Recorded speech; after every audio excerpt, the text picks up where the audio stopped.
श्री स्वामी समर्थ. नमस्कार स्वामी भक्त हो.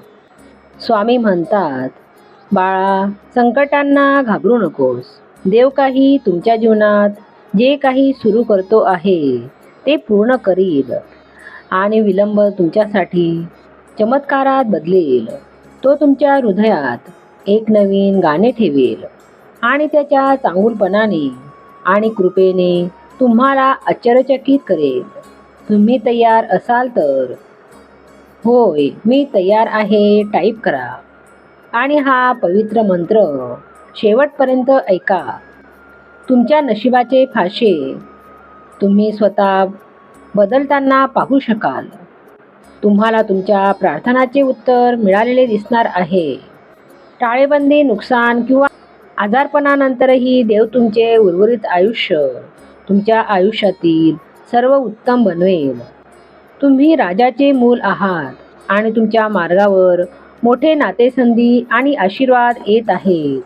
भगवान म्हणतात, हसत मुखाने दुःख सहन करून, दुःखातून भगवंताची स्तुती करून, काळजी करण्याऐवजी पूजा करून आणि जे तुमच्याशी चांगले नाही त्यांच्याशी चांगले वागून तू योग्य कार्य केलेस. मोठ्या आशीर्वादांसाठी आणि नवीन संधीसाठी सज्ज व्हा. अगदी नियंत्रणाबाहेरच्या ऋतूतही. बाळा, चिंता करत रडत बसू नको. तुमचे भविष्य त्याच्यात आहे जो तुमच्या प्रार्थनेला योग्य वेळी उत्तर देईल. देव म्हणतो, शक्यता विरुद्ध आहे असे वाटत असतानाही हार मानू नका. बोगद्याच्या शेवटी एक प्रकाश तुमची वाट पाहत आहे. देव केवळ तुम्हाला तुमच्या नशिबात घेऊन जाणार नाही, तर तुमच्या सभोवतालच्या लोकांना दाखवून देणार आहे की परमेश्वर तुमच्या पाठीशी आहे. भिवू नकोस, मी तुझ्या पाठीशी आहे.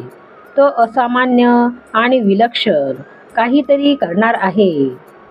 त्यासाठी स्वामींना आवडणारा हा मंत्र म्हणा. मंत्र अपूर्ण सोडू नका. तो मंत्र म्हणण्यापूर्वी स्वामींचा हा छोटासा प्रसंग ऐकूनच पुढे जा. शेकडो वर्षापूर्वी भोसले राजघराण्याने स्थापन केलेल्या या मुरलीधर मंदिरातील धर्मशाळेची नोंद श्री स्वामी चरित्रात देखील आढळते. पूर्वी श्री स्वामी समर्थ महाराजांच्या दर्शनात श्री स्वामीसूत अक्कलकोटी येत असत. तेव्हा याच मुरलीधर मंदिरात त्यांचा मुक्काम असे. श्री स्वामीसूत मुरलीधर मंदिरात स्वामी आज्ञेने त्यांची उपासना याच मंदिरात करीत. मंदिराच्या मागच्या बाजूस एका औदुंबराखाली श्री स्वामी सुतांनी स्वामी महाराजांच्या पादुका स्थापन केल्या आहेत. तेथेच महाराजांचे नामस्मरण करीत बसत. याच मंदिराच्या औदुंबर वृक्षाखाली महाराजांची लाडकी गाय भागीरथीचे वंशज देखील आपल्याला येथे पाहावयास मिळतात. त्या गायीची समाधीही येथेच आहे. गाणगापूरहून दृष्टांत मिळतात. बाळप्पा स्वामी महाराजांच्या दर्शनास आले व श्रींचे दर्शन घेऊन बाळप्पा याच मुरलीधर मंदिरात गेले आणि काही काळ येथेच वास्तव्य केले व नामस्मरणही याच ठिकाणी करीत असत. श्री स्वामी सुतांच्या अक्कलकोटातील वास्तव्यात देखील श्री समर्थांचे भजन मोठ्या प्रमाणात याच मंदिरात करीत. देह ठेवण्यापूर्वी 15 दिवस श्रींची स्वारी आजारी असताना मुरलीधर मंदिरात विश्रांतीकरिता आणले होते. दुसऱ्या दिवशी प्रकृतीस आराम वाटताच श्री स्वामी समर्थ महाराज गावाबाहेर निघाले. स्वामी भक्त हो, आपण स्वामींचा प्रसंग ऐकल्याबद्दल धन्यवाद. आता ऐकूया स्वामींचा शक्तिशाली मंत्र. तो मंत्र असा: ओम श्री स्वामी रामरूपाय नमः. ओम श्री स्वामी रामरूपाय नमः. ओम श्री स्वामी रामरूपाय नमः. ओम श्री स्वामी रामरूपाय नमः.